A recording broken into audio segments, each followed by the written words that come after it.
মাননীয় সংসদ নেতা। বিসমিল্লাহির রহমানির রহিম।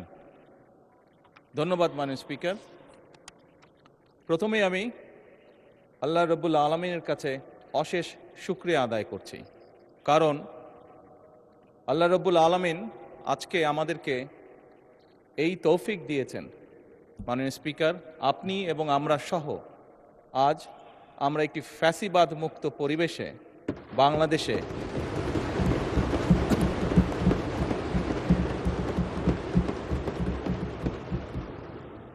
বাংলাদেশের মানুষের সমর্থনের ভিত্তিতে এই সংসদ অধিবেশনে বসেছি এবং আলহামদুলিল্লাহ আল্লাহর রহমতে প্রায় 1 মাস 25 দিন যাবৎ এই সংসদ পরিচালিত হয়েছে এবং দেশ এবং দেশের জনগণের স্বার্থে আমরা এখানে আলোচনা করেছি এবং গুরুত্বপূর্ণ সিদ্ধান্ত গ্রহণ করেছি।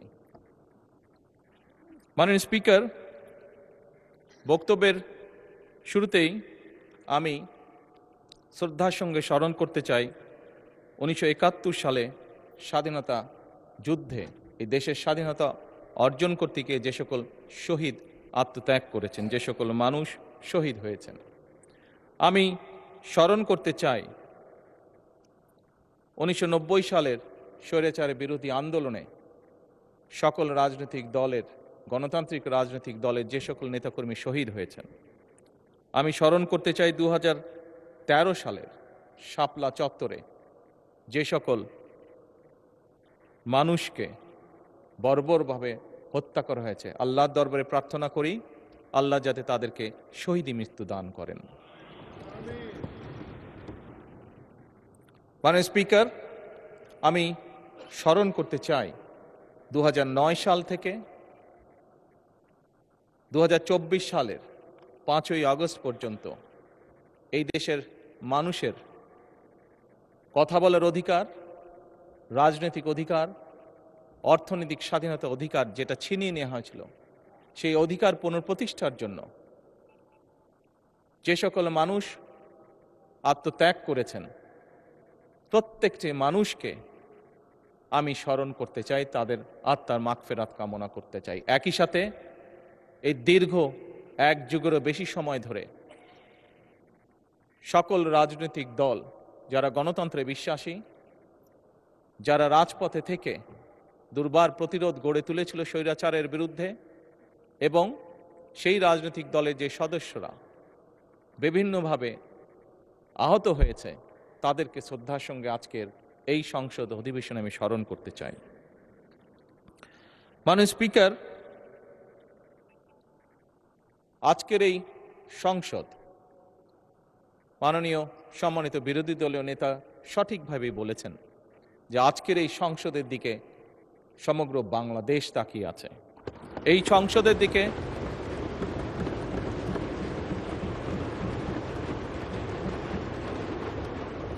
পৃথিবীর প্রতিটি কর্নারে যেখানেই একজন বাংলাদেশি আছে, সম্ভবত প্রত্যেকটি মানুষ এই সংসদের বর্তমান এবং এই সংসদের ভবিষ্যতের দিকে তাকিয়ে আছে একটি দৃঢ় প্রত্যাশা, আশা নিয়ে। মাননীয় স্পিকার, আমরা প্রায় প্রতিটি সংসদ সদস্য বিভিন্ন সময় 1 মাস 25 দিন যে আমরা সংসদ অধিবেশন হয়েছে, এই সময়ের মধ্যে প্রায় বলা যায় প্রত্যেক সদস্যই তার বক্তব্যের শুরুতে বিভিন্ন পরিস্থিতিতে, বিভিন্ন বক্তব্যে, বিভিন্ন সময় বিভিন্ন শহীদদের আত্মার মাগফিরাত কামনা করেছেন, তাদের কথা উল্লেখ করেছেন।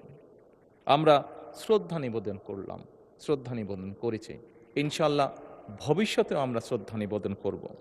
কিন্তু মাননীয় স্পিকার, শুধু কি শ্রদ্ধা নিবেদন করলেই শহীদদের প্রতি আমাদের কর্তব্য শেষ হয়ে যাবে?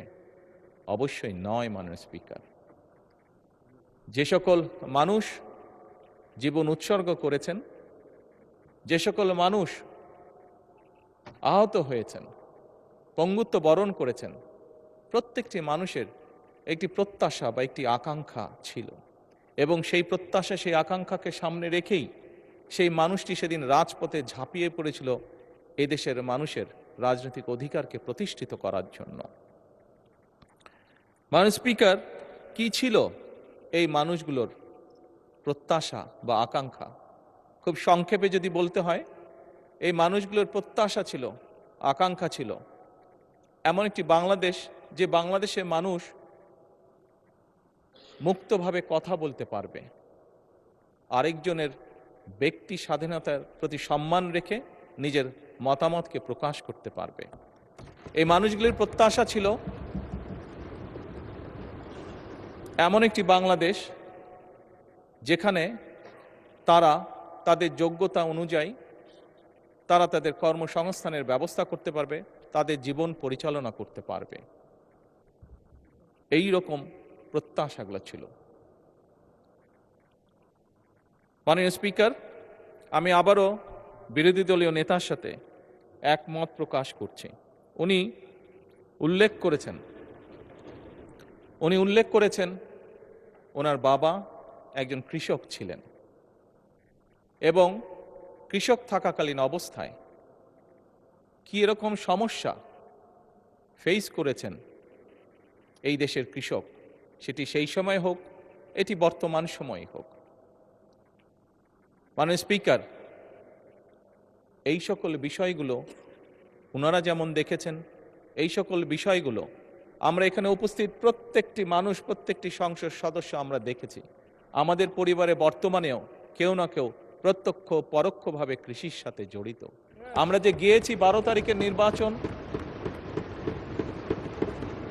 আমরা 12ই ফেব্রুয়ারি নির্বাচন হোক, 1991 সালে নির্বাচন হোক, 2001 সালে নির্বাচন হোক, 1996 সালে নির্বাচন হোক, প্রতিটি নির্বাচনে এখানে উপস্থিত প্রত্যেকটি মানুষ আমরা গ্রামে গিয়েছি, খেতে গিয়েছি, কৃষকের কাছে ভোট চেয়েছি, কৃষাণীর কাছে ভোট চেয়েছি, সকল প্রকার মানুষের কাছে আমরা ভোট চেয়েছি। আমরা জানি আমাদের কৃষক ভাইদের কি অবস্থা। মাননীয় বিরোধী দলের নেতাকে আশ্বস্ত করে বলতে চাই, কৃষকদের এই সমস্যা থেকে বের করে আনার জন্যই আমরা আমাদের ম্যানিফেস্টোতে কৃষক কার্ড রেখেছিলাম। মাননীয় স্পিকার,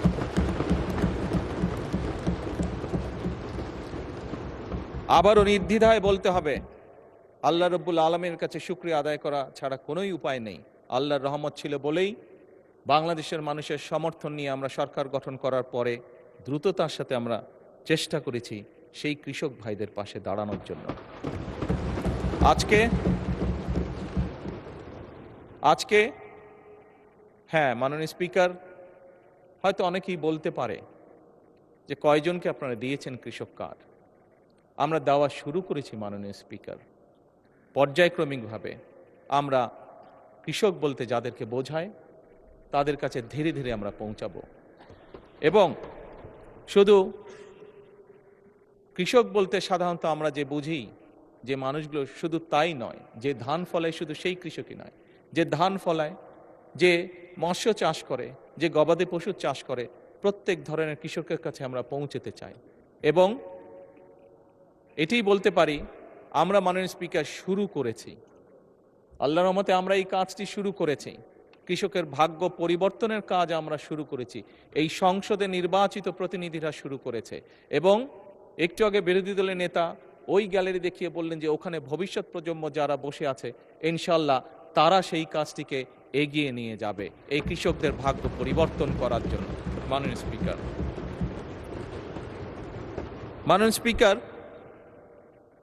খুব সঠিকভাবে বিরোধী দলের নেতা বলেছেন এই দেশের শিক্ষা অঙ্গন বা ছাত্রদের কথা। মাননীয় স্পিকার, আমরা অবশ্যই চাই না যে আমাদের যে শিক্ষা অঙ্গনগুলোর যে অবস্থা, শিক্ষার্থীদের যে অবস্থা, সেটি এরকম থাকুক, সেটি অবশ্যই পরিবর্তিত হোক। মাননীয় বিরোধী দলীয় নেতার এক সন্তান ব্রিটেনে থাকেন। যেভাবেই হোক রাজনৈতিক কারণে বহু বছর আমাকেও ব্রিটেনে থাকতে হয়েছিল। আমি দেখেছি সেই দেশের স্কুলগুলি কেমন। যখন স্কুলগুলো দেখতাম, সেই দেশের স্কুলের বাচ্চাদেরকে দেখতাম, এই বাংলাদেশের একজন নাগরিক হিসাবে রাজনীতির সাথে জড়িত আছি বলেই খুব স্বাভাবিকভাবেই মনে হতো, আহা, আমার দেশের স্কুলগুলো কেন এমন হতে পারে না।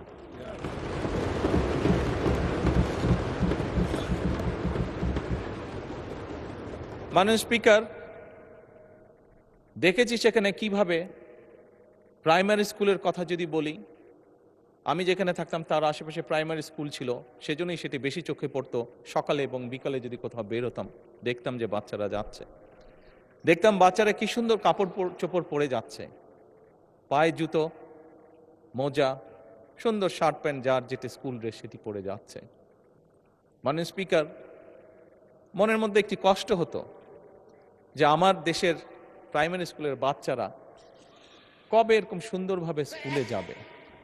মাননীয় স্পিকার, প্রাইমারি স্কুলের টিচার 2-4 জন যাদেরকে চিনতাম, দেখতাম যে তারা কি সুন্দরভাবে বাচ্চাদেরকে ক্লাসে শিক্ষাদান করছে। মাননীয় স্পিকার, আজকে এই সংসদকে আল্লাহ রাব্বুল আলামিন রহমত করেছেন এবং সে কারণেই মাননীয় স্পিকার আমাদের পক্ষে সিদ্ধান্ত নেওয়া সম্ভব হয়েছে। আমরা সেদিন যেই প্রত্যাশাটি, মনের মধ্যে যে আশাটি ছিল, আল্লাহ চান তো এই আশা আমরা ইনশাল্লাহ পূরণ করতে পারবো। সেজন্যই এই সংসদে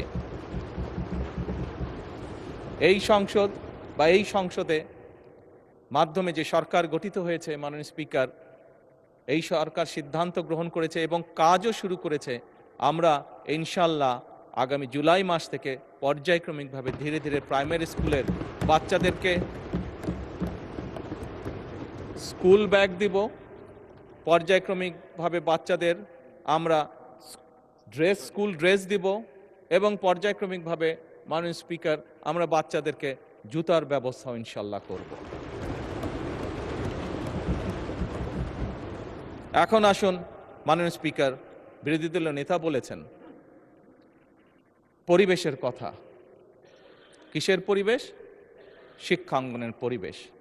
উনি ওনার কিছু কনসার্ন এক্সপ্রেস করেছেন। মাননীয় স্পিকার, আমিও এই দেশের শিক্ষা প্রতিষ্ঠানে পড়েছি। 90-এর স্বৈরাচার বিরোধী আন্দোলনের সময় আমি বেশ অনেকবার সেই সময় রাজনৈতিক ডামাডোলে শিক্ষাঙ্গনের মধ্যে পড়েছিলাম। 2-1বার বেশ সিরিয়াস অবস্থার মধ্যে পড়ে গিয়েছিলাম। মাননীয় স্পিকার, স্বাভাবিকভাবেই আমি চাই আমার দেশের সন্তানেরা একটি সুন্দর পরিবেশে লেখাপড়া করুক। মাননীয় স্পিকার, সার্বিক বিশ্ব পরিস্থিতিতে আমরা দেখেছি বিশ্বের প্রত্যেকটি দেশ মধ্যপ্রাচ্যে যে ক্রাইসিস যাচ্ছে, যে যুদ্ধ অবস্থা, তার কারণে পৃথিবীর প্রায় প্রত্যেকটি দেশ জ্বালানির সমস্যার সম্মুখীন হয়েছে, যার তাপ হয়তো বাংলাদেশে এসেও লেগেছে। বাংলাদেশের মানুষ বেশ কিছুদিন কষ্ট পেয়েছে এটিতে। আমি বিরোধী দলের নেতার সাথে এই ব্যাপারে কম বেশি একমত। মাননীয় স্পিকার, বিরোধী দলের পক্ষ থেকে সেদিন একটি প্রস্তাবনা দেওয়া হয়েছিল যে এই সমস্যাটি যদি আমরা উভয় একসাথে বসি আলোচনা করি, তাহলে হয়তো মিটমাট করা বা একটা সুরাহা বের করা সম্ভব হবে। মাননীয় স্পিকার, সেদিন পরের দিন আপনি উপস্থিত ছিলেন এই সংসদে। আপনার সামনেই আমি আমাদের অবস্থান থেকে আমাদের প্রস্তাবনা বিরোধী দলের কাছে উপস্থাপন করেছি। আমরা যৌথভাবে একটি কমিটি গঠন করেছি এ ব্যাপারে আলোচনা করে কি সিদ্ধান্ত নেওয়া যায় যাতে দেশের মানুষ স্বস্তিতে থাকতে পারে। মাননীয় স্পিকার,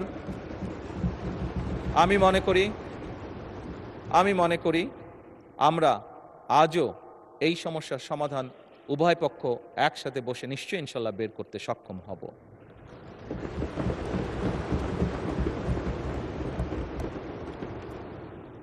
মাননীয় স্পিকার, যে কথাটি একটু আগেই বলেছি, অনেকদিন বাধ্য হয়ে বিদেশে থাকতে হয়েছিল। এছাড়াও এর আগে যখন দেশে ছিলাম, মাননীয় স্পিকার, দলীয় রাজনৈতিক কারণে প্রায় বাংলাদেশের বিভিন্ন গ্রাম, জেলা, উপজেলা, পৌরসভা সফর করেছি দলীয় কাজে। মাননীয় স্পিকার, সেই সময় দেখেছি এবং সেই সময় দেখে আমার কাছে মনে হয়েছে যে এই দেশে আমরা যত পরিকল্পনাই গ্রহণ করি না কেন, মাননীয় স্পিকার, এই পরিকল্পনাগুলোকে যদি সফল করতে হয়, দেশের অবস্থার যদি পরিবর্তন করতে হয়, মাননীয় স্পিকার, তাহলে আমাদের এই টোটাল জনসংখ্যার অর্ধেক যারা, তাদেরকে আমরা যদি অবজ্ঞা করি, পেছনে ফেলে রাখি, তাহলে কোনোভাবেই সেটি সম্ভব নয় মাননীয় স্পিকার। এবং সে কারণেই মাননীয় স্পিকার 1991 থেকে 96 এবং 2001 থেকে 2006 সাল যখন বাংলাদেশ জাতীয়তাবাদী দল দেশনেত্রী খালেদা জিয়ার নেতৃত্বে দেশ পরিচালনার দায়িত্বে ছিল, তখন আমরা মেয়েদের শিক্ষা ব্যবস্থা ক্লাস 12 পর্যন্ত আমরা ফ্রি করেছিলাম।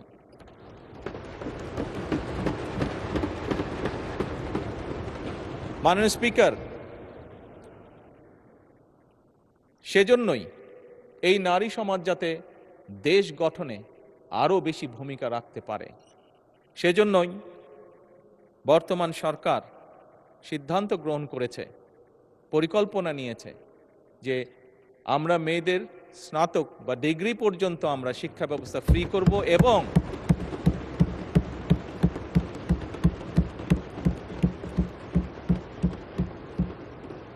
মাননীয় স্পিকার, যারা ভালো রেজাল্ট করবে, যে সকল মেয়েরা ভালো রেজাল্ট করবে, তাদেরকে আমরা উপবৃত্তির ব্যবস্থা করব ইনশাআল্লাহ সরকার থেকে।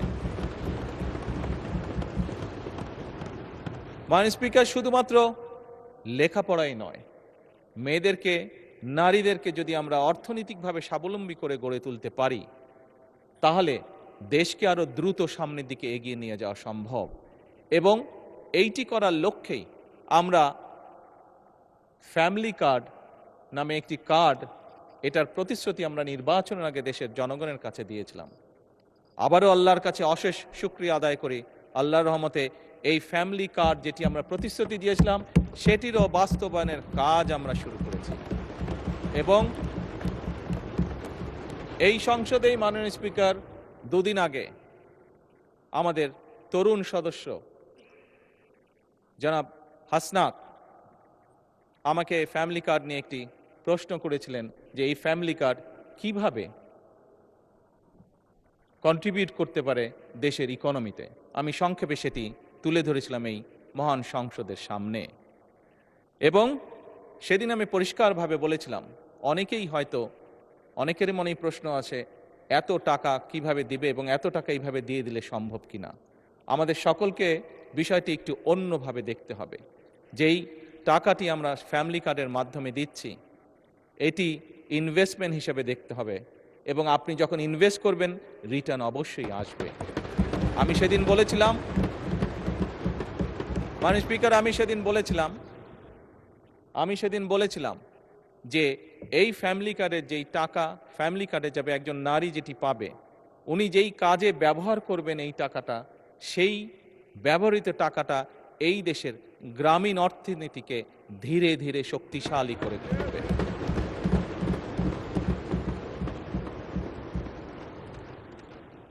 মাননীয় স্পিকার,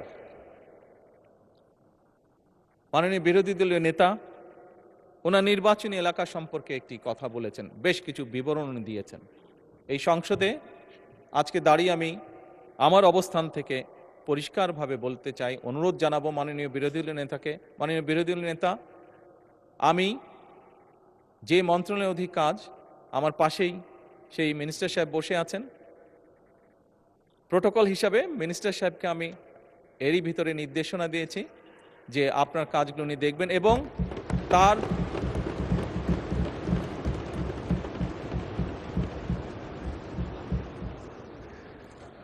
বিরোধী দলীয় উপনেতা বোধহয় কিছু বলতে চাইছেন, কোনো অসুবিধা নেই।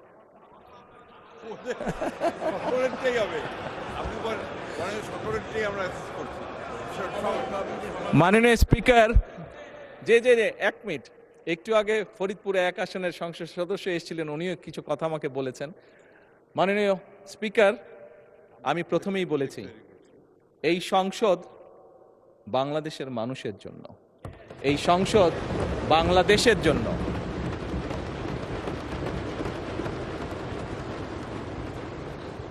মাননীয় স্পিকার, যে কথাটি বলছিলাম, আমি বিরোধী দলের নেতা এবং উপনেতা, স্বাভাবিকভাবে যেহেতু ওনারা নেতা এবং উপনেতা, স্বাভাবিকভাবে লিডার তো কিছুটা প্রায়োরিটি পাবেই।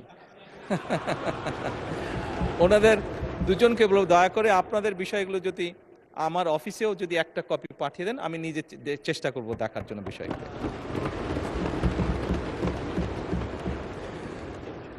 মাননীয় স্পিকার,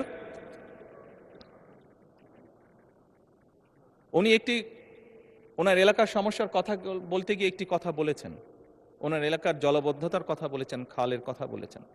মাননীয় স্পিকার, আপনি দেখেছেন এই সংসদেই গতকাল চট্টগ্রামের ভারী বর্ষণের কারণে কিছু কিছু জায়গায় জলবদ্ধতা হয়েছিল এবং এখানে বসে দ্রুততার সাথে আমি স্থানীয় সরকার প্রতিমন্ত্রী যে আছে তাকে তাৎক্ষণিকভাবে চট্টগ্রামে পাঠিয়েছিলাম বিষয়টি দেখে যত দ্রুত সম্ভব ফয়সলা করার জন্য।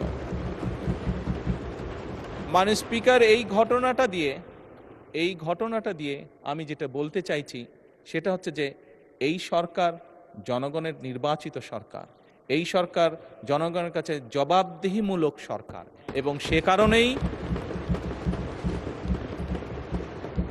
মাননীয় স্পিকার এবং সে কারণেই আমরা আমাদের দ্রুততার সাথে আমরা চেষ্টা করেছি ব্যবস্থা গ্রহণ করতে, যাতে যত দ্রুত সম্ভব জনগণের সমস্যা লাঘব করা সম্ভব হয়। একই সাথে মাননীয় স্পিকার, আমি আবার কৃষকের কাছে ফিরে যেতে চাই। আমরা দেখেছি আজকেও যদি আমরা পত্রপত্রিকা খুলি, সবগুলো পত্রপত্রিকাতে আজকে নিউজ আছে আমাদের বিভিন্ন অঞ্চলগুলো, নেত্রকোনা, কিশোরগঞ্জ, সুনামগঞ্জ, ময়মনসিংহ সহ আরো বেশ কিছু অঞ্চল মাননীয় স্পিকার ভারী বর্ষণের কারণে গত 48 ঘন্টায় বেশ ভারী বর্ষণ হয়েছে অনেকগুলো জায়গায় এবং তার কারণে বোরো ফসলে অনেক ক্ষতি হয়েছে। মাননীয় স্পিকার, এখানে আমাদের ত্রাণ মন্ত্রী বসে আছেন দুলু সাহেব, যার কথা বিরোধী দল নেতা উল্লেখ করেছেন। ওনাকে গতকালকেই আমি নির্দেশনা দিয়েছি, তারও দুদিন আগে যখন ওয়েদার ফোরকাস্ট আমি দেখেছিলাম সেই স্থানীয় প্রশাসনকে আমি নির্দেশনা দিয়েছিলাম যে সকলের লিস্ট করে কোথায় কোথায় বোরো ধানের কৃষক আছে, কারা কারা ক্ষতিগ্রস্ত হতে পারে, কি কি হতে পারে সেই ব্যবস্থা গ্রহণ করার জন্য। মাননীয় স্পিকার, এই কথাটা দিয়েও আমি বলতে চাইছি যে এই সরকার জনগণের সরকার, জনগণের নির্বাচিত সরকার, আমাদের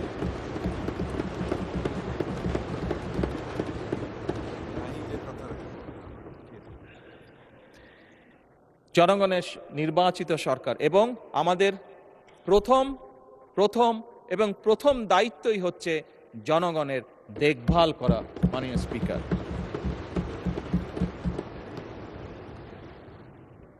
এবং সে কারণে মাননীয় স্পিকার, বিরোধী নেতা এলাকায় উনি যে কষ্টটা পাচ্ছেন জলাবদ্ধতার কারণে, এই সমস্যাটি সমগ্র বাংলাদেশেই কম বেশি আছে। মাননীয় স্পিকার, বাংলাদেশে এরকম অনেক জায়গা আছে যেখানে বর্ষাকালেও কৃষকরা পানির কষ্ট ভোগ করে, যেখানে বর্ষাকালেও বিভিন্ন সময় সেচ ব্যবস্থা তারা দিতে পারে না, শুধুমাত্র সঠিকভাবে সেচের পানি তারা আনতে পারে না বলে। এবং সে কারণেই মাননীয় স্পিকার, শহীদ রাষ্ট্রপতি জিয়াউর রহমানের সেই যুগান্তকারী খাল খনন কর্মসূচি আমরা আবারও শুরু করেছি।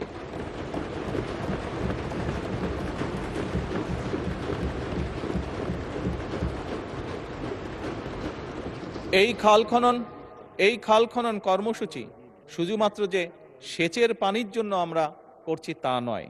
এই খাল খনন, জি এটা 10,000 টাকা, যেটা জি অসুবিধা নেই বলুন। এই খাল খনন যে শুধুমাত্র সেচের পানির জন্য আমরা ব্যবস্থা করছি তার জন্য নয়। মাননীয় স্পিকার, 20 কোটি মানুষের দেশ, বহু জায়গায় আপনি গ্রামের সন্তান মাননীয় স্পিকার, আপনি দেখেছেন আপনার এলাকাতেও, আমরা সবাই জানি কম বেশি আমাদের প্রত্যেকের এলাকায় গ্রামে কৃষকরা ডিপ টিউবওয়েল ব্যবহার করছেন। ঢাকা শহরে প্রতিদিন প্রায় 3 লক্ষ লিটার পানির প্রয়োজন হয়। 3 কোটি লিটার পানির প্রয়োজন হয়। এর অধিকাংশ, অর্ধেকের মতন নদী থেকে আনা হচ্ছে, আবার প্রায় অর্ধেকের মতন পানি মাটির নিচ থেকে টেনে তোলা হচ্ছে। এর ফলে পানির যে স্তর সেটি অনেক নিচে নেমে যাচ্ছে। মাননীয় স্পিকার, আমরা যদি এরকম এই বিষয়গুলো যদি এখনই অ্যাড্রেস না করি, আগামী যে ভবিষ্যৎ প্রজন্ম যারা ওই গ্যালারিতে বসে একটু আগে আমাদের আলোচনা শুনেছিল, এই মানুষগুলো, এই সন্তানগুলো বিপদে পড়ে যাবে। এবং এর বাংলাদেশের প্রেক্ষাপটে এই সমস্যার সমাধান হচ্ছে, আমরা যদি এখন কাজ শুরু করি মাননীয় স্পিকার, এর শুভফল পেতেও আমাদের প্রায় 20 বছরের মতন সময় লাগবে। আমরা যদি আজকে খাল খনন শুরু করি, এই খালের পানি আস্তে আস্তে নিচে যাবে এবং যেই জায়গাটা খালি হয়ে গেছে সেটা রিফিল হতে মিনিমাম 20 বছর সময় লাগবে মাননীয় স্পিকার। সেজন্যই মাননীয় স্পিকার আমরা এই খাল খনন কর্মসূচি শুরু করেছি। আমরা শিক্ষার কাজ শুরু করেছি। স্কুলের প্রাইমারি স্কুলের ছেলেদের বাচ্চাদেরকে আমরা ব্যাগ, বই, জুতো দিয়ে আমরা তাদেরকে উৎসাহিত করতে চাচ্ছি লেখাপড়ায়। আমরা প্রাইমারি স্কুলের শিক্ষকদেরকে তাদের সম্মানই বাড়াতে চাচ্ছি, যাতে করে তারা মনোযোগ দিতে পারে শিক্ষার্থীদেরকে শেখানোর জন্য। এবং সেই জন্যই মাননীয় স্পিকার আমরা আমাদের ম্যানিফেস্টোতে বলেছিলাম যে আমরা আমাদের টোটাল বাজেটের প্রায় 5% আমরা শিক্ষা খাতে রাখতে চাই। একই সাথে মাননীয় স্পিকার স্বাস্থ্যের কথা এসেছে। এখানে আমার দলের সংসদ সদস্য, বিরোধী দলের সংসদ সদস্য, বহু সংসদ সদস্য বিভিন্ন সময় উল্লেখ করেছেন যে তাদের এলাকায় যে হাসপাতাল আছে, হয়তো একটি বিল্ডিং আছে মাত্র, কিন্তু সেই বিল্ডিংয়ে হয়তো সঠিক ওষুধ নাই, সঠিক যন্ত্রপাতি নাই, সঠিকভাবে ডাক্তার নেই। মাননীয় স্পিকার, সেজন্যই আমরা ঠিক করেছি যে আমরা জিডিপির একটি বড় অংশ শিক্ষা এবং আমাদের স্বাস্থ্য খাতে আমরা ব্যয় করব। এবং মাননীয় স্পিকার, নিশ্চয়ই এই সংসদে আমার আগে বিরোধী দলের নেতা বক্তব্য রেখেছেন, ওনার পরে আমি বক্তব্য রাখছি। উনি যেই কথাগুলো বলেছেন তার পরিপ্রেক্ষিতে আমি যেই কথাগুলো বলছি, নিশ্চয়ই সবাই বুঝতে পারছেন আমাদের লক্ষ্য এক, আমাদের উদ্দেশ্য এক।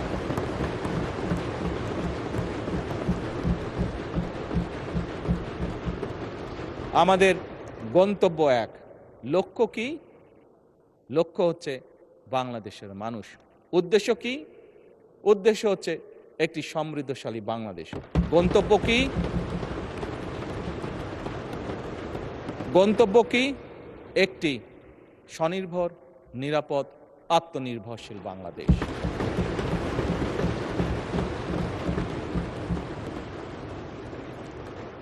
মাননীয় স্পিকার, এটি সংসদ, জাতীয় সংসদ। মাননীয় বিরোধী দলের নেতা বলেছেন আমরা এগ্রি করছি ডিসএগ্রিমেন্টের জন্য। Agree to disagree. মাননীয় স্পিকার, পৃথিবীর তাবৎ দেশ যারা গণতন্ত্রের চর্চা করে, প্রত্যেকটি পার্লামেন্টেই এটি একটি স্বীকৃত বিষয়।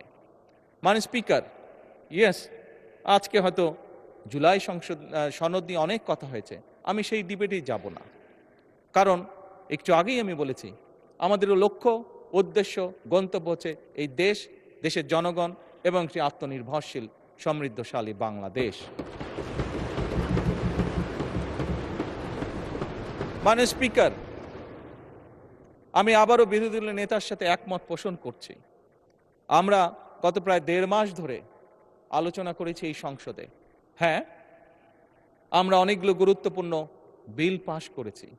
বিলের বিষয়ে কোনো বিষয়ে আমরা একমত হয়েছি, কোনো বিষয় হয়তো আমাদের দ্বিমত আছে। মাননীয় স্পিকার, পরিষ্কারভাবে আমার দলের অবস্থান থেকে আমি বলতে চাই যে সকল বিষয়ে আমাদের দ্বিমত রয়েছে আমরা বিরোধী দলের সদস্যদের সাথে বসবো, আলোচনা করব, দেশের স্বার্থে আমরা সমাধান বের করব।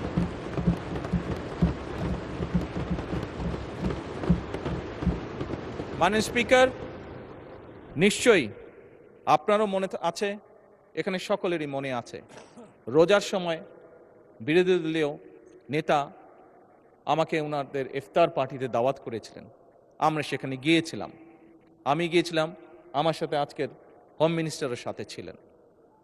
আমরা সেখানে ওনাদেরকে প্রস্তাব দিয়েছিলাম যে ডেপুটি স্পিকারের প্রস্তাবটি, যে ওটা ওনাদের দলীয় সিদ্ধান্তের কারণে ওনারা সেটা গ্রহণ করেন, সেটা ওনাদের পলিসির ব্যাপার। কিন্তু আমরা ওনাদেরকে প্রস্তাব দিয়েছিলাম যে আমরা চাই যে ডেপুটি স্পিকার আমরা ওনাদের কাছ থেকে চেয়েছিলাম। মাননীয় স্পিকার, আজকে আবারও পরিষ্কারভাবে আমি বলতে চাই, এই প্রস্তাবটি মাননীয় বিরোধী দলের নেতা এবং মাননীয় বিরোধী দলীয় সদস্যবৃন্দ, আমাদের এই প্রস্তাবটি এখনো ওপেন আছে। আমরা এখনো এই প্রস্তাবটি ওপেন রেখেছি।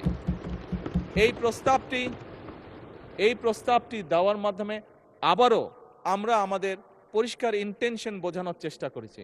যেভাবে ঠিক বিরোধী দলের নেতা সেদিন বলেছিলেন যে আসুন আমরা দুই দল মিলে যদি একসাথে একটি কমিটি গঠন করি, যেখানে জ্বালানির বিষয়ে যদি কোনো সমস্যা থেকে থাকে আমরা আলোচনা করে একটি সিদ্ধান্ত নিতে পারবো। ওনারা যেরকম ওনাদের ইন্টেনশন দেখিয়েছেন, আমরাও সেই সময় আমাদের ইন্টেনশন পরিষ্কারভাবে তুলে ধরেছি। একইভাবে মাননীয় স্পিকার, এই সংসদ অধিবেশন শুরুর আগে আমি ওনার বাসায় গিয়েছিলাম। ওনার বাসায় গিয়ে দেশ পরিচালনা করার জন্য ওনাদের সহযোগিতা আমি চেয়ে এসেছিলাম।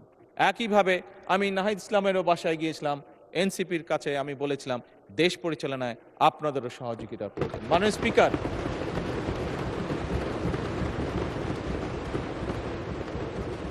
আমি এবং বিরোধী দলের নেতা উভয় আমরা বলেছি সমগ্র বাংলাদেশ এই সংসদ তাকিয়ে আছে, সমগ্র বাংলাদেশ এই সংসদের দিকে তাকিয়ে আছে একটি সুন্দর ভবিষ্যতের জন্য, তাকিয়ে আছে একটি সমৃদ্ধশালী বাংলাদেশের জন্য। মাননীয় স্পিকার, এবং সে কারণেই আমরা মনে করি এটি হয়তো বোঝার ভুল হতে পারে বা দেখার ভুল হতে পারে, হতেই পারে, মানুষ মাত্র ভুল হতেই পারে, কিন্তু আমাদের পক্ষ থেকে, সরকারের পক্ষ থেকে মাননীয় স্পিকার, আমি বলেছি, আমি বলবো এবং বলছি, ইনশাআল্লাহ ভবিষ্যতেও বলবো, এখনো বর্তমানেও বলছি, আমরা চাই আমরা একসাথে কাজ করব। কাজ করতে গেলে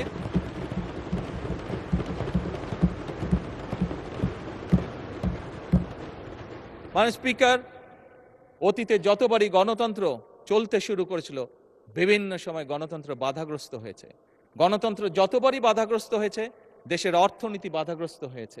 গণতন্ত্র যতবারই বাধাগ্রস্ত হয়েছে দেশের স্বাস্থ্য ব্যবস্থা বাধাগ্রস্ত হয়েছে। গণতন্ত্র যতবারই বাধাগ্রস্ত হয়েছে দেশের মানুষের কর্মসংস্থান বাধাগ্রস্ত হয়েছে।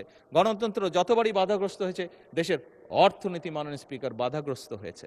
কাজেই এই মুহূর্তে আমরা সকলে যদি গিয়ে একটি সাধারণ মানুষকে জিজ্ঞেস করেছি তুমি কি চাও, আমি বিশ্বাস করি একজন সাধারণ মানুষ বলবে আমরা শান্তি চাই, একজন সাধারণ মানুষ বলবে আমরা নিরাপদ রাস্তা চাই, একজন সাধারণ মানুষ বলবে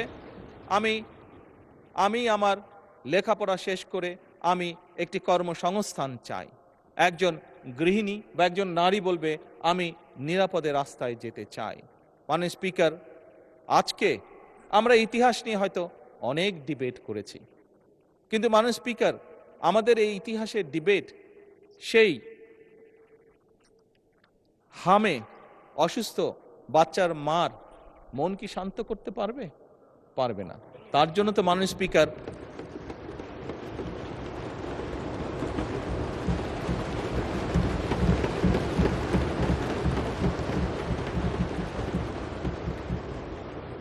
অথবা মাননীয় স্পিকার, যে ছেলেটি ইউনিভার্সিটি পাশ করে চাকরি সংস্থানের জন্য মাসের পর মাস ঘুরে বেড়াচ্ছে, তাকে কি আমরা আমাদের এই যে ঐতিহাসিক ডিবেট, কে আমরা কি করেছি অতীতে, সেই ডিবেট দিয়ে তাকে কি আমরা কিছু বুঝ দিতে পারবো? মাননীয় স্পিকার, পারবো না।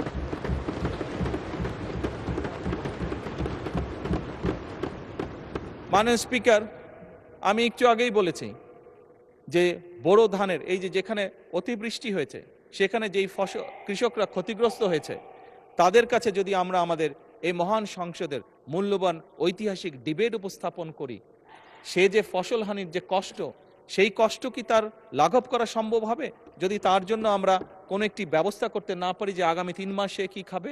হবে না। মাননীয় স্পিকার, তাকে আমার খাবারের ব্যবস্থা করতে হবে, ওই বেকার যুবকটির জন্য আমার কর্মসংস্থানের ব্যবস্থা করতে হবে, হামে আক্রান্ত শিশুর জন্য তার মায়ের সান্ত্বনার জন্য আমাকে ওষুধের ব্যবস্থা করতে হবে।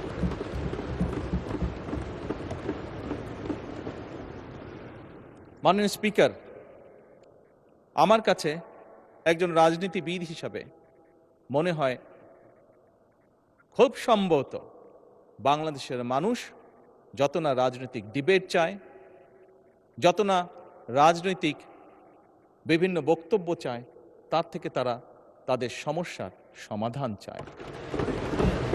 মাননীয় স্পিকার, আজকে ক্ষেত্র বিশেষ আমি দেখছি বিরোধী দলের বন্ধুরাও আমার কিছু কিছু কথায় টেবিল থাপড়াচ্ছেন। মাননীয় স্পিকার, এই যে চেয়ারটা আপনি দেখছেন, যেই চেয়ারে আমি এখানে বসছি আপনার সামনে, মাননীয় স্পিকার, এই চেয়ারটি খুব কঠিন একটি চেয়ার। মাননীয় স্পিকার, এই চেয়ারটি দেখলে মনে হয় বসতে খুব আরাম, আসলে মাননীয় স্পিকার মোটেও আরামের না।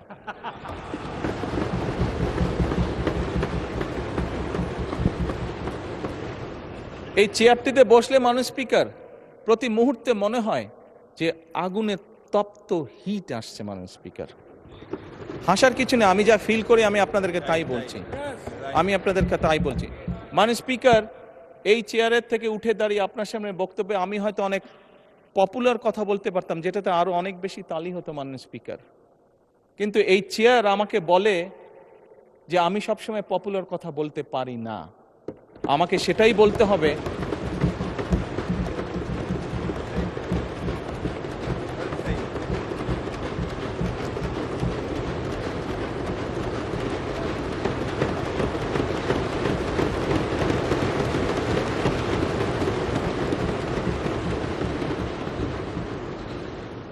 মাননীয় স্পিকার, একজন রাজনীতিবিদ হিসাবে আমারও তো ইচ্ছা করে পপুলার কথা বলতে, যাতে জোরে জোরে তালি পায়, কিন্তু এই চেয়ার প্রতি মুহূর্তে আমাকে স্মরণ করে দেয়, no, you have to take the right decision, not the popular decision.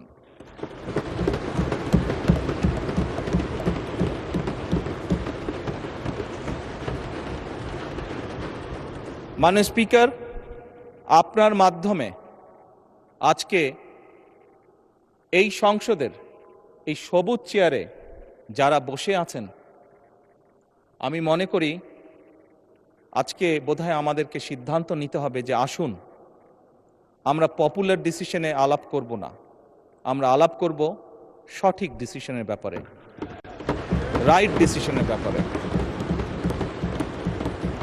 মাননীয় স্পিকার, আজকে এই সংসদ অধিবেশনের শেষ দিন, আজকে অধিবেশন শেষ হয়ে যাবে।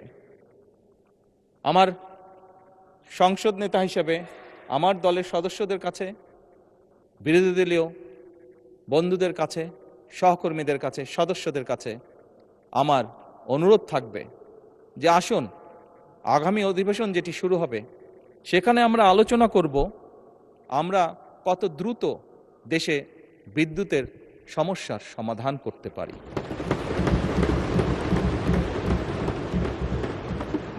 মাননীয় স্পিকার, আমরা আলাপ করতে চাই, আমি আলাপ করতে চাই আগামী সংসদে কত দ্রুত আমরা কত বেশি সংখ্যক মানুষের কর্মসংস্থান, দেশেই হোক বিদেশি হোক, তৈরি করতে পারি। মাননীয় স্পিকার, এই সংসদে দাঁড়িয়ে আমি আলাপ করতে চাই যে আমাদের শিক্ষা প্রতিষ্ঠান, আমাদের হাসপাতালগুলোতে কত দ্রুত শিক্ষা এবং চিকিৎসা সুবিধা আমরা পৌঁছে দিতে পারি।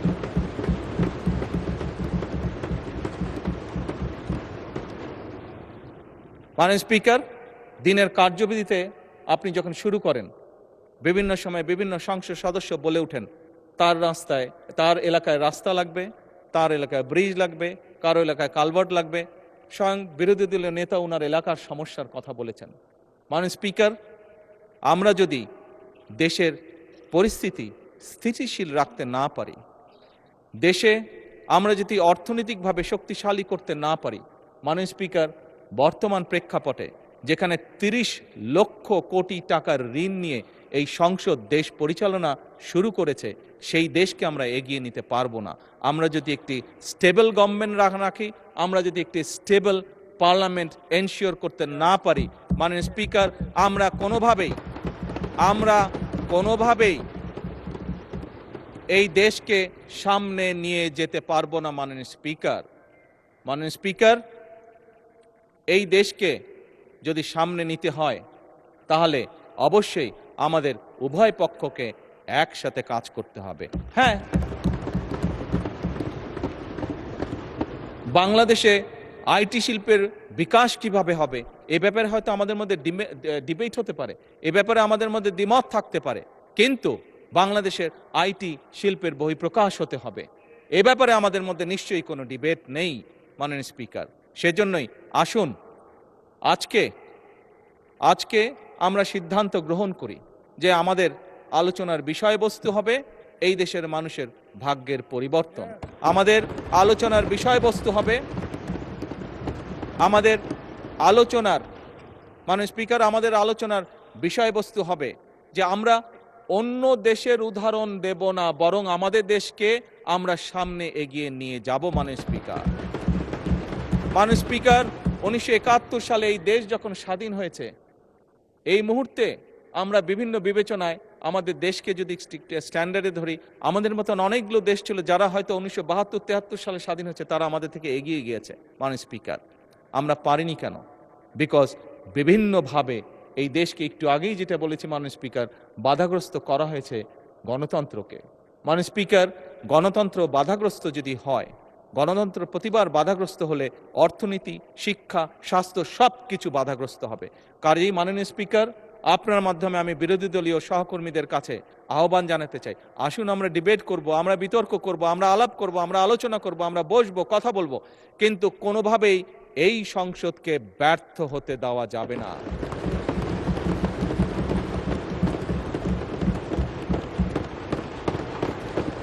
মাননীয় স্পিকার, অতীতে আমরা দেখেছি সরকারকে ব্যর্থ করার জন্য 173 দিন হরতাল ডাকা হয়েছিল।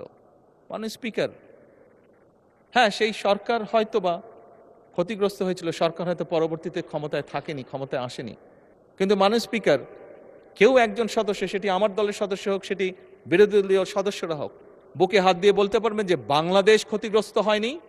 এই 173 দিনের হরতালে বাংলাদেশ ক্ষতিগ্রস্ত হচ্ছে, যেই ক্ষতির মাসুল আজও আমাদেরকে টেনে নিয়ে যেতে হচ্ছে বছরের পর বছর, যুগের পর যুগ। মাননীয় স্পিকার, কাজেই মাননীয় স্পিকার, আমি আর সময় নিব না। অনেক বিরোধী দলীয় নেতাকে আপনি সময় রিমাইন্ডার দিয়েছেন, আমি চাই না যে আমাকে আপনি সময় রিমাইন্ডার দিন। মাননীয় স্পিকার,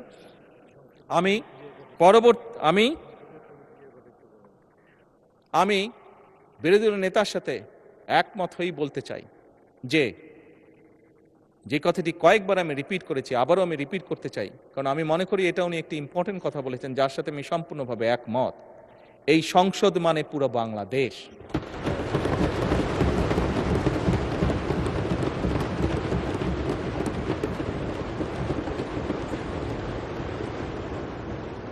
এই সংসদের সফলতা মানে ভবিষ্যৎ সমৃদ্ধ বাংলাদেশ। এবং মাননীয় স্পিকার, এটি সংসদের রীতি, সংসদের নীতি। মাননীয় স্পিকার, একটি দল সরকারে থাকবে, একটি দল বিরোধী দলে থাকবে। সেই জন্যই আমি বারে বারে বলছি, এই সংসদের দ্বারা গঠিত সরকার। মাননীয় স্পিকার, এই সরকারের টিকে থাকা, এই সরকারের সফলতা মানেই কিন্তু সমৃদ্ধির পথে এগিয়ে যাওয়া। কারণ আমি বিশ্বাস করি এই সংসদ এমন একটি সংসদ যা বাংলাদেশের অতীতে কোনোদিন হয়নি। বর্তমানে সংসদ, বর্তমান এবং ভবিষ্যতে হবে সেটি হলো উভয় পক্ষ দেশের স্বার্থে আমরা একসাথে কাজ করব।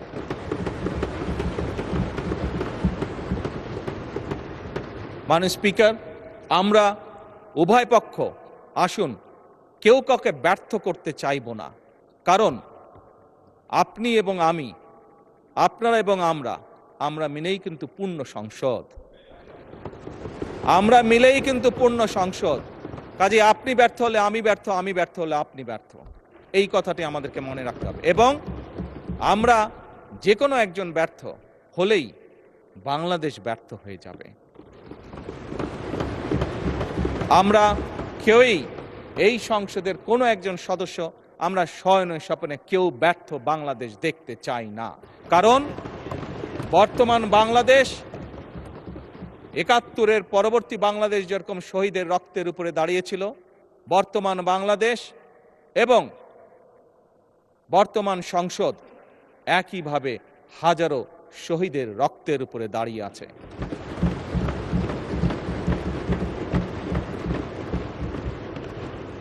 মাননীয় স্পিকার, শেষ অধিবেশনের দিনে আমি আমার অবস্থান থেকে আবার পরিষ্কার করে দিতে চাই, আমার সরকারের অবস্থান থেকে আবার পরিষ্কার করে দিতে চাই যে আমরা সকল সময় প্রস্তুত আছি বিরোধী দলের সদস্যদের সাথে বাংলাদেশের স্বার্থে, বাংলাদেশের মানুষের সাথে যে কোনো আলাপ আলোচনায় অংশগ্রহণ করার জন্য। এবং আলাপ আলোচনার ভিত্তিতে আমরা সকলে একসাথে এই দেশকে ইনশাল্লাহ সামনের দিকে এগিয়ে নিয়ে যাব। এই দেশের মানুষের প্রত্যাশা পূরণ করার আমাদের সর্বশক্তি দিয়ে চেষ্টা করব। মাননীয় স্পিকার, মাননীয় স্পিকার, এবার পরিশেষে আমি আন্তরিকভাবে আমার পক্ষ থেকে, আমার সরকারের পক্ষ থেকে, আমাদের সংসদের পক্ষ থেকে মাননীয় স্পিকার আপনাকে আন্তরিকভাবে ধন্যবাদ জানাচ্ছি। আমি ধন্যবাদ জানাতে চাই মাননীয় ডেপুটি স্পিকার, মন্ত্রিসভার মাননীয় সদস্যবৃন্দদেরকে, মাননীয় চিফ হুইপবৃন্দকে এবং সকল সংসদ সদস্যবৃন্দকে। আমি বিশেষভাবে ধন্যবাদ জানাতে চাই মাননীয় বিরোধী দলীয় নেতা এবং বিরোধী দলীয় সকল সদস্যবৃন্দকে, কারণ একটু আগেই আমি বলেছি, আমরা ছাড়া আপনারা পরিপূর্ণ নন, আপনারা ছাড়া আমরা পরিপূর্ণ নই। সেই কারণেই আমি মাননীয় বিরোধী দলীয় নেতা এবং বিরোধী দলীয় সকল সদস্যদেরকে বিশেষভাবে শুভেচ্ছা জানাতে চাই। আমি আন্তরিকভাবে ধন্যবাদ জানাতে চাই মাননীয় স্পিকার, সচিবালয়ের সচিব সহ কর্মকর্তা এবং কর্মচারীবৃন্দকে, সকল কর্মচারীবৃন্দকে। তারা অক্লান্ত পরিশ্রম করেছেন এই 1.5 মাস সময় প্রায়। আমি ধন্যবাদ জানাতে চাই সরকারের বিভিন্ন মন্ত্রণালয়, বিভাগ এবং দপ্তরের কর্মকর্তা কর্মচারীবৃন্দদেরকে, যারা আমাদেরকে এই সংসদকে সহযোগিতা করেছেন এত অল্প সময় দ্রুততার সাথে এতগুলি বিল উপস্থাপন করে এগুলো সম্পূর্ণ কাজগুলো সমাধান করার জন্য। মাননীয় স্পিকার, আমি ধন্যবাদ জানাতে চাই চিকিৎসক, পুলিশ সদস্য, ফায়ার সার্ভিসের সদস্য, গণপূর্ত বিভাগের সদস্য, বিদ্যুৎ ও টেলিগ্রাম ফোন বিভাগের সদস্য। আমি বিশেষভাবে আবারও আমি ধন্যবাদ জানাতে চাই নিরাপত্তা বাহিনী সহ সংশ্লিষ্ট সকল সেবাদানকারী প্রতিষ্ঠানের ব্যক্তিবর্গকে। জাতীয় দৈনিক পত্রিকা, বিভিন্ন সংবাদ সংস্থা, বাংলাদেশ বেতার, সংসদ, বাংলাদেশ টেলিভিশন ও বেসরকারি টিভি চ্যানেল সহ দেশের সকল গণমাধ্যম, সাংবাদিক, কর্মকর্তা, কর্মচারী বৃন্দদেরকে আন্তরিকভাবে ধন্যবাদ জানাতে চাই।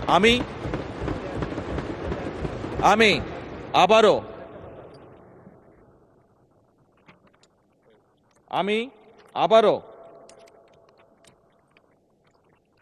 পরিষ্কারভাবে দৃঢ়চিত্তে বলতে চাই যে সকল ব্যক্তি এবং সংস্থাকে আমি ধন্যবাদ জানিয়েছি, তাদের সকলের সহযোগিতার কারণেই আজ আমরা এই সংসদটি সুন্দরভাবে এই অধিবেশনটি সমাপ্ত করতে পারলাম এবং দেশ গঠনে এই প্রত্যেকটি সংস্থা এবং প্রত্যেক ব্যক্তির অবদান রয়েছে এবং ইনশাল্লাহ ভবিষ্যতেও থাকবে।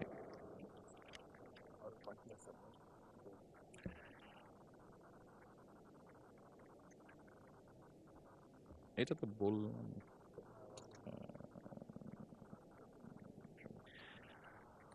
মাননীয় স্পিকার, মাননীয় বিরোধী দলের নেতা,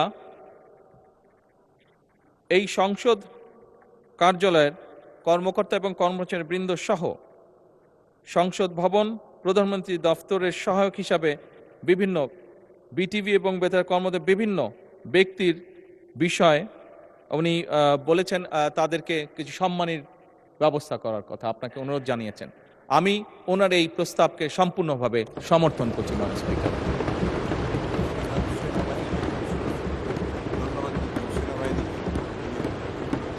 মাননীয় স্পিকার, বাংলাদেশের সশস্ত্র বাহিনী বা সেনাবাহিনী, তাদেরকে আমরা যদি আমাদের ধন্যবাদের তালিকায় না আনি সেটি অন্যায় করা হবে। ফ্যাসিবাদের পলায়নের পরে মাননীয় স্পিকার, এই সশস্ত্র বাহিনী এবং সেনাবাহিনী তাদের সর্বোচ্চ দিয়ে চেষ্টা করেছে যে দেশকে একটি সুশৃঙ্খল অবস্থার মধ্যে রাখা,